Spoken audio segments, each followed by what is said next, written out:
Bondi à Grand Laïc Info, topé émission na bino pour na peuple. Le lot zali bongo na o azali invité à Grand Laïc Info zali bongo mo na mboka. Noël Tiani moi j'invite wa zalaki bongo candidat malheureux à l'élection 2018. Na ine to kosola o Italie actualité ya mboka Congo. Mbote mo na mboka Noël Tiani. Sanguisa malamu ngani na kotuno sangoni. Sanguisa soso. Soso ndengeni. Sur le plan de la santé eza malamu kasi boka na biso ezotambola bien te.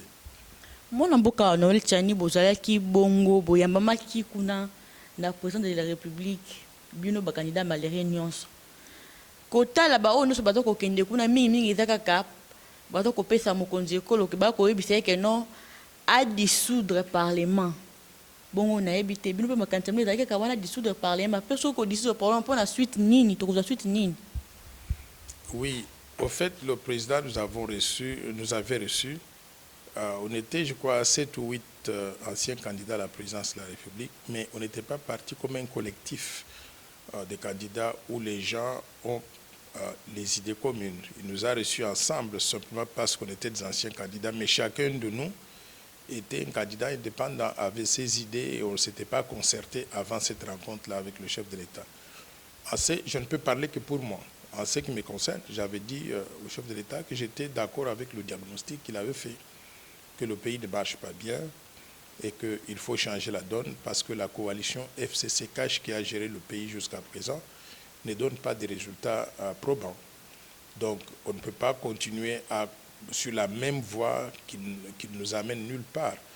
Et je lui avais recommandé de sortir de cette coalition, d'annuler, de supprimer la coalition FCC-Cash et d'embarquer tout le peuple congolais dans le bateau pour que nous puissions maintenant commencer à travailler ensemble.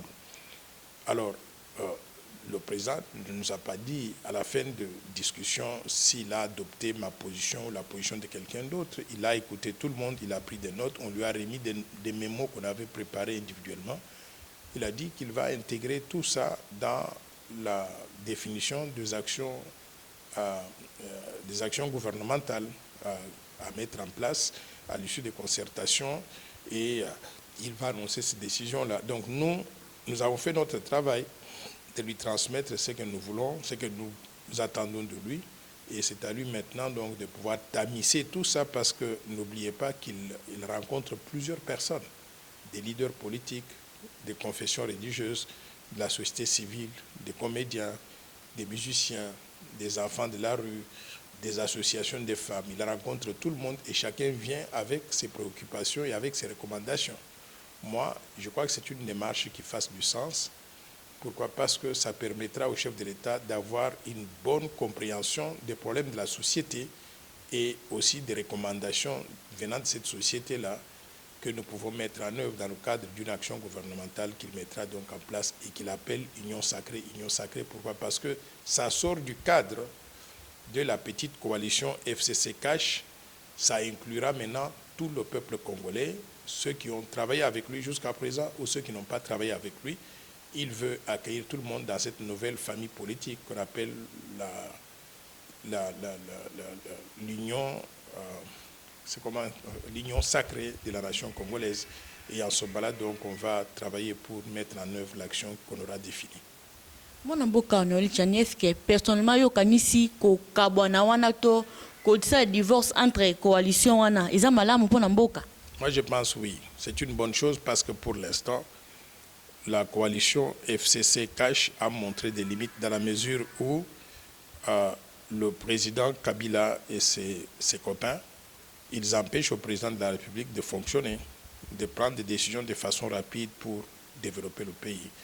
En plus de cela aussi, on ne peut pas s'attendre à ce que le pays, chaque fois qu'on doit prendre une décision, on ne doit pas s'attendre à ce que le chef de l'État aille à Kingakati pour aller demander la permission à son copain là-bas de faire quoi que ce soit. Aucun pays ne peut réussir donc dans des conditions de ce genre-là. Nous pensons que Joseph Kabila a fait son temps. Et d'ailleurs, quel conseil il peut donner, quel bon conseil il peut donner au président de la République? Parce que pendant les 18 ans qu'il a géré la RDC, on n'a pas fait beaucoup de progrès. Sinon, nous avons connu beaucoup de crimes économiques, beaucoup de crimes de sang, la population est très pauvre, mais lui, Kabila et sa famille sont devenus très riches au détriment donc, du reste de la population. Donc je ne vois pas de bons conseils qui peuvent sortir donc, de ce côté-là. Donc nous sommes contents qu'on puisse mettre fin à cette coalition-là pour que le président de la République se sente lui-même et mobilise autour des gens avec qui il peut travailler pour changer la donne au niveau donc, de la gouvernance du pays. Mais dans le FCC, ce qui est talibé de André Atundu, auti bon koloba ke non mokonzi kolo avant ya ko sala loko bino bozo ko yebise ke non asa la divorce il faut à respecter ba test à raisonner makambo etala accord ba singa wana accord ngomble boyebi ngo soke da accord ni. Moi je n'ai jamais vu cet accord là. Est-ce que vous l'avez vu? Non. Aucun Congolais n'a vu cet accord là, donc nous ne pouvons pas être tenus de respecter un accord que nous n'avons pas fait. S'il y a eu un accord entre Joseph Kabila et Félix-Antoine Tshisekedi sur leur affaire, ils n'ont qu'à laisser disputer quelque part d'autre. Mais nous, nous sommes régis par une constitution. Donc c'est la constitution que nous demandons qu'elle soit respectée. Maintenant, les accords, ça c'est leur affaire. Et nous pensons que s'il y a eu un accord, surtout qui garantisse l'impunité contre les crimes économiques, contre les crimes de sang, que Joseph Kabila ou ses collaborateurs auraient commis pendant qu'ils étaient présidents de la République, nous pensons que pour des raisons de justice, on ne doit pas respecter un tel accord. Parce que cet accord-là, il est contraire à la constitution du pays. Nous voulons que tout le monde soit comptable devant la loi, soit comptable devant la justice. Et tout le monde, quand je dis tout le monde, ça veut dire qu'il inclut Joseph Kabila, sans exception.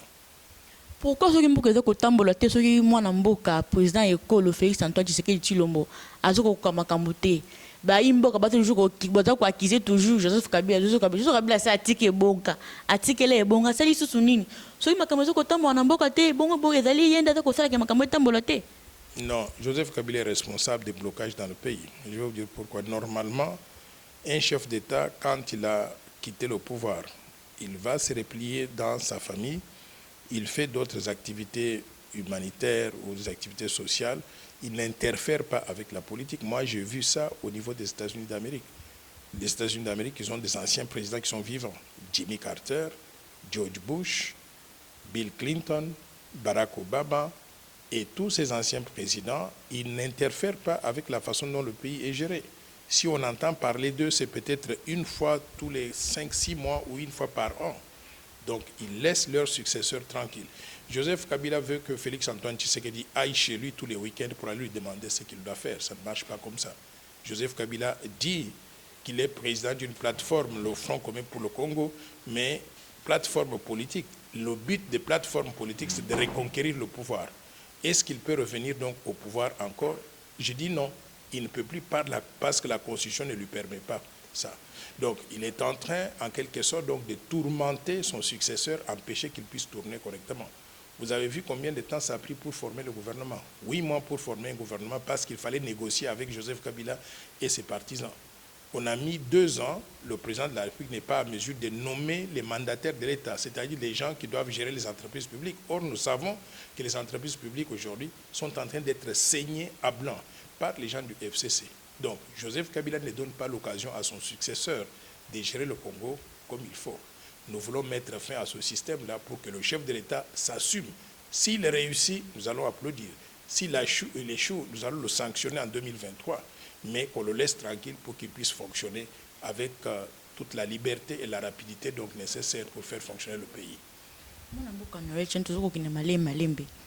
Tout le monde qui a baillé Senko Bazala qui a la bande de régime en Kalawana, médiocre. Après avoir causé la consulté par mon conducteur, le Félix Antoine Tshisekedi Tshilombo, qui est pas Ndeko Martin Fayulu, qui est pas Ndeko Kabila Dali bon sénateur à vie. Nous sommes pas au Lukanini. Dialogue Moussou, le quoi est là qui bosse en 2016 tonnes d'engeni. Pour on peut baser à la base de ma campus, ba blocage, sous force de population, tout le monde a là. Sur la base des alliés, bango bayi c'est une connaître de gratuité au mon conducteur à l'ancien qui est à nous qui il y a vu province il y a plutôt il y a RDC mais le nom école bon catholique mi bana bato ko tangate. Oui, j'avais la même préoccupation quand j'ai vu que les évêques étaient en train de faire le tour de la ville. Moi j'ai pris l'initiative de contacter le président de la CENCO, Monseigneur Otembi, que j'ai rencontré hier. Et nous avons échangé, j'ai essayé de comprendre quel était le sens de leur démarche, parce que j'avais les mêmes préoccupations que vous. Il m'a expliqué, non, ils ont juste regardé et ils ont vu qu'il y avait quelques personnes qui ne se parlaient pas ou quelques personnes qui ne pensaient pas pouvoir participer aux consultations. Ils ont voulu recueillir leur point de vue et ils ont fait rapport au chef de l'État, si bien que même si le chef de l'État n'a pas rencontré Martin Fayulu ou n'a pas rencontré Joseph Kabila, quand il va prendre des décisions, ces décisions vont inclure le point de vue de Fayulu et de Kabila. Pourquoi? Parce qu'ils ont parlé aux évêques et les évêques ont fait rapport à Félix Antoine Tshisekedi comme président de la République. Moi, j'ai compris le sens de cette démarche-là, mais je suis contre l'idée qu'après ces concertations, qu'on puisse se préparer pour un autre dialogue. Les dialogues, on en a connu beaucoup, on n'a pas besoin de ça. Il faut que les gens acceptent à respecter les institutions et qu'ils acceptent à respecter les résultats sortis donc des urnes. Si les résultats n'ont pas été bons ou qu'il y a eu imperfection, qu'on améliore le système, mais on ne va pas remettre en cause tout, arrêter tout pour dire que pour gérer le pays, il faut qu'on revienne à la table, qu'on renégocie, qu'on fasse des... Ça ne marche pas comme ça donc dans des civilisations avancées. Je veux que nous puissions donc aller de l'avant, qu'on se prépare pour les élections en 2028, mais en 2023, mais en se préparant, qu'on fasse des réformes nécessaires institutionnelles, structurelles, pour améliorer la qualité donc des résultats, pour identifier les gens bien avant, pour inclure tous les éléments, tous les Congolais, y inclus ceux de la diaspora, pour introduire un système, par exemple, d'élection à 2 tours, pour que les gens aient l'occasion de faire des éliminatoires au premier tour et qu'au deuxième tour, ils vont s'affronter. Il y aura un affrontement entre 2 ou 3 candidats. Donc, on peut faire ces améliorations au fur et à mesure qu'on avance. Mais tout abandonner et dire qu'on va négocier tout le temps, je pense que c'est une perte de temps et je ne crois pas que les évêques soient partis dans ce sens-là. Ils m'ont rassuré que ce n'était pas ça l'objectif de leur démarche. Consultation et union sacrée initiée par le président de la République. Habité. Après consultation, on a ni les gens rassuré que non pays n'a pas comme la crise. Pour en tout cas crise n'a habité là partout. Surtout qu'il y a un finance qu'on a ndeko sele ya la gouli a toujours bloqué. Premier ministre a signé document et qu'il n'y a pas nebo avant d'aller en haut. Tu habité qui dirige qui? Oui, effectivement, le système que nous avons aujourd'hui, c'est un système où nous avons 2 gouvernements qui se mènent des guerres et qui se paralysent mutuellement. Donc le FCC, il y a des ministres FCC qui empêchent que le président de la République puisse réussir et qui font tout pour le bloquer. Vous avez mentionné donc le cas de ce ministre des Finances-là. Mais maintenant, si le président de la République arrive à mettre fin à cette coalition, ça veut dire qu'il va désigner un informateur. Cet informateur va aller au niveau de l'Assemblée nationale, identifier les différents députés qui veulent adhérer à l'Union sacrée de la nation, donc qui feront partie de la majorité présidentielle, si je peux dire. Basé sur ça, il y aura un gouvernement qui reflète cette majorité présidentielle-là. En d'autres termes, on n'aura plus 2 gouvernements on dit bicéphales. On n'aura plus 2 gouvernements qui regardent donc dans des directions différentes. On aura un gouvernement homogène, une équipe homogène, et en ce moment-là, cette équipe homogène va faire en sorte que les décisions puissent être gérées correctement dans le sens d'aider le chef de l'État à réaliser sa vision. Donc on n'aura pas le cas de Célie Yaligoulé, comme vous l'appelez là, qui bloque de faire certaines choses, initiative donc du chef de l'État. On aura le cas où le ministre des Finances et toutes les fonctions régaliennes vont être occupées par des gens qui veulent travailler vite pour aider le chef de l'État à réussir. Et en réussissant, il arrive aussi à améliorer les conditions de vie donc, de la population congolaise. Moi, je suis toujours mingi.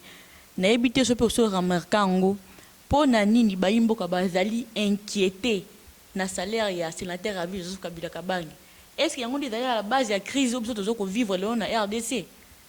Oui, le salaire du sénateur à vie Joseph Kabila est un problème réel pour notre pays parce que notre pays n'a pas beaucoup de ressources pour financer différents projets de développement. Donc le peu de ressources que nous avons, nous devons les utiliser correctement. Il est tout à fait inadmissible qu'un individu gagne 8 millions de dollars par an, alors que la majorité des Congolais, sur un an, ils ont à peine 458 dollars. Ce n'est pas normal qu'on puisse donner autant d'argent à un individu. Je vous donne l'exemple. Un fonctionnaire de l'État, un policier, un militaire, un enseignant ou une infirmière touche par mois 100 000, 200 000 francs congolais. Convertissez donc en dollars. Vous avez combien? À peine moins de 100 dollars. Ce n'est pas normal que pendant cette période-là, que nos compatriotes donc souffrent, qu'il y ait un individu qui s'est fait payer 600 combien 686 000 $. Ce n'est pas normal. Donc, on trouve que c'est une mauvaise utilisation des ressources. C'est même malhonnête qu'un ancien chef de l'État qui était supposé travailler pour le peuple s'accapare de tout pour lui-même et abandonne donc le peuple. C'est ça qu'il a fait pendant 18 ans qu'il était président de la République. C'est ça qui est grave. Mais cet individu-là n'a pas que ça.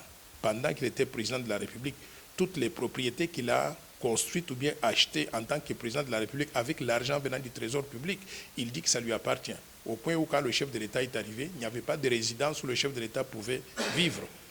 La résidence du GLM, il dit que ça lui appartient. Kingakat qu'il a construit pendant qu'il était au pouvoir, il dit que ça lui appartient. Tout ce qu'il a dû toucher pendant qu'il était président de la République, il dit que ça lui appartient. Toutes les fermes construites avec l'argent du trésor public, il dit que ça lui appartient. Mais au-delà de ça, on a fait l'inventaire. 123 entreprises au Congo, en Afrique et dans le monde qui appartiennent à Kabila et à sa famille.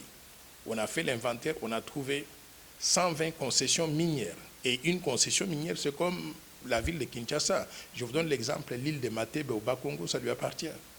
Donc, et sous ces concessions-là, il y a des mines, il y a de phosphate, il y a du cobalt, il y a du cuivre, il y a de l'or. Donc ce n'est pas normal qu'un individu puisse avoir toutes ces choses-là pour lui-même. C'est la boulimie. Donc c'est de l'égoïsme à outrance. Moi, je n'ai jamais vu ça. Quand Kabila est venu de la Tanzanie, devinez quoi? Il avait à peine donc ses bottes parce que c'était un Kadogo. Mais 18 ans plus tard, il est milliardaire, plus riche que la République démocratique du Congo. Il y a quelque chose qu'il ne comprend pas. Et nous pensons que cette boulimie-là, il faut y mettre fin parce que ce pays n'appartient pas à Kabila ou à sa famille, ça appartient à tous les Congolais. Nous voulons développer le Congo et permettre au peuple congolais de vivre correctement. FCC a mis élection en 2023, mais à condition d'anticiper. Ce que tu as anticipé, tu as dit que moi, je nanga ou azali na kan ya bango pour administration mutumako ya bango kakaton dengeni. Est-ce que l'élection en 2023 est causale? Bon, les élections auront lieu en 2023. Mais on n'aura pas Corneille Nangaa et on aura tout le bureau de la CENI renouvelé.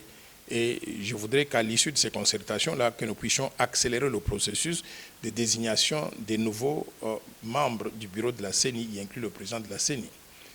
Maintenant, le FCC dit qu'il voudrait avoir des élections anticipées. Mais vous savez quoi, la Constitution ne donne pas au FCC plus de pouvoir que d'autres organisations politiques. Ils ne sont pas plus importants que la force du changement que moi je préside. Donc, ils peuvent exprimer leurs souhaits et je les encourage d'ailleurs à aller voir le président de la République dans le cadre de ces concertations pour dire leur avis, décider si on peut faire des élections anticipées ou pas. Cette personne-là, c'est le président de la République. Donc, le FCC peut dire ce qu'il veut.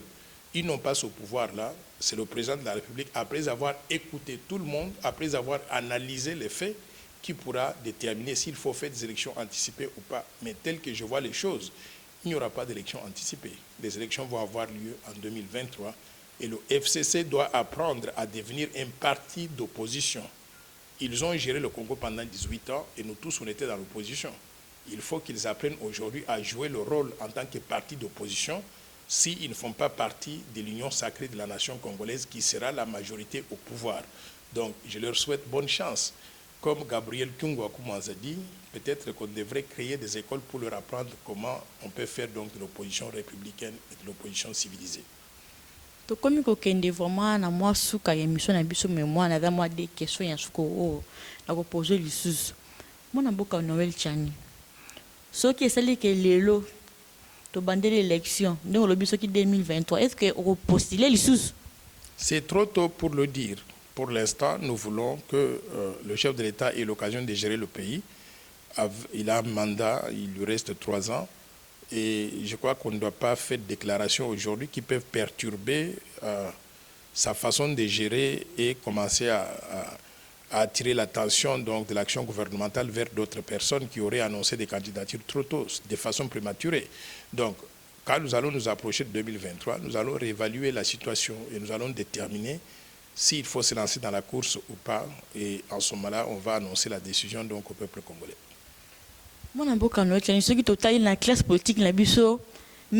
Merci très cher. ba docteur tozana bato soki ba o baza ba nina minene wana mais komona ke no baza ko toujours ko gumba me ya mutu moko ako aza ko yebisa bango makambo na rencontre ko entêter bango ko boycotter o ezali tita mokonzi ekolo Félix Tshisekedi pona yo kanisi nini. Vous savez, ces gens du FCC là, moi j'ai l'impression que quand ils vont à Kingakati, on leur fait boire l'eau de Kingakati qui doit contenir certaines substances qui dérangent leur façon de réfléchir. Donc je ne les comprends pas, parce qu'il y a des personnes instruites, éduquées dans ces groupes-là, mais quand ils vont là-bas, on les voit tous donc en ligne comme des moutons. Lorsque l'oraïs donc dit taisez-vous, ils se taisent, mettez-vous debout, ils se mettent debout, asseyez-vous, ils s'asseyent. Donc, j'ai l'impression qu'on leur donne donc quelque chose qu'ils boivent et qui les rend de cette façon-là. Moi, je voudrais les inviter encore une fois de plus à réaliser que ce pays-là ne va pas se développer avec l'idéologie du FCC. C'est une idéologie dépassée. Pendant qu'ils étaient au pouvoir pendant 18 ans, la RDC a été l'un des pays les plus corrompus du monde avec la mauvaise gouvernance du pays. C'est la raison pour laquelle toutes les organisations internationales, les pays à l'extérieur, ont même mis certains d'entre eux sur la liste des sanctions. C'est pour dire vous êtes des mauvais, vous devez changer. S'ils n'ont pas compris ça, c'est leur affaire, ils iront en enfer. Moi, je souhaiterais qu'ils puissent se repentir. Et peut-être se repentir en demandant de venir adhérer à des formations politiques qui ont une certaine vision, une certaine façon de faire les choses. Et j'invite tout le monde à regarder la force du changement. Nous sommes une nouvelle plateforme, un nouveau regroupement politique avec des valeurs telles que zéro tolérance pour la corruption et le détournement des fonds publics, la justice sociale, le développement économique et social qui profite à tout le peuple congolais, l'état de droit. Si vous vous identifiez avec ces valeurs-là, venez vous associer avec la force du changement et nous allons travailler ensemble pour développer la RDC au profit de tous. Et si vous voulez adhérer à la force du changement, envoyez un message WhatsApp ou bien appelez le numéro suivant, plus 243 81 50 99 337 et dites simplement que vous voulez adhérer à la force du changement en donnant votre nom, votre téléphone, votre numéro de téléphone et vous serez automatiquement enrôlé membre de la force du changement. Vous deviendrez un agent de changement, c'est-à-dire quelqu'un qui milite pour transformer la RDC au profit de tous. Et l'adhésion est tout à fait gratuite. Merci na bien nyonso wana tokomi vraiment na suka émission na biso po na peuple mais tokokabana boete moi liloba suka to metete suka na peuple congolais o azali impatient ko zela mona changement na kati ya mboka na biso olobi na bango nini bazela nini après consultation union sacrée makambo se ko bonga po courir comme mindondo mai mindondo donc oloba kututé. Oui, il faut que le peuple sache que dans le domaine du développement les défis auxquels nous sommes confrontés ce ne sont pas des défis qu'on peut régler du jour au lendemain. Ça prendra du temps. Et il faut qu'on travaille pour arriver à réaliser cela. À tout le monde, ça prendra plusieurs années, mais on doit commencer à travailler progressivement. S'il faut créer des emplois pour que chacun de nous ait du travail, ça prendra du temps. Il faut donc que chacun de nous puisse travailler donc dans ce sens-là. Ce que nous devons faire, c'est maximiser les chances pour que notre pays réussisse. Et pour le faire, les efforts que mène le chef de l'État à travers ces consultations sont importantes pour arriver à définir ces actions communes que nous pouvons mettre en œuvre en tant que peuple congolais pour qu'au fil du temps, on commence à régler progressivement les défis de développement auxquels nous sommes confrontés. Donc soyons patients, participons plutôt que de rester donc passifs. Et si nous participons, nous allons maximiser donc les chances pour que notre pays réussisse et devienne un meilleur pays par rapport à ce que nous avons aujourd'hui. Matondo mingi. Merci. Merci. Voilà, on est là qui bongo Noël Tiani avec invité à Pona Peuple Lilo quand on est au Sabine en cas d'actualité.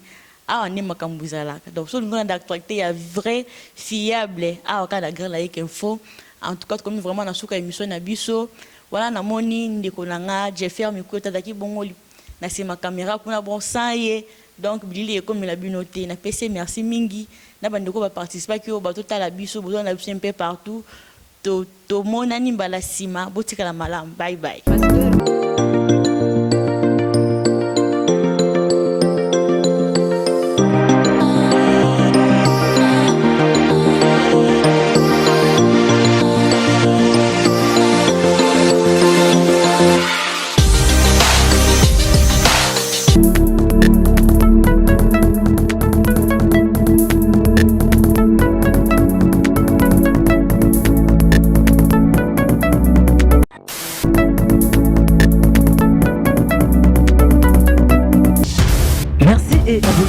sur Canal Info News Télévision.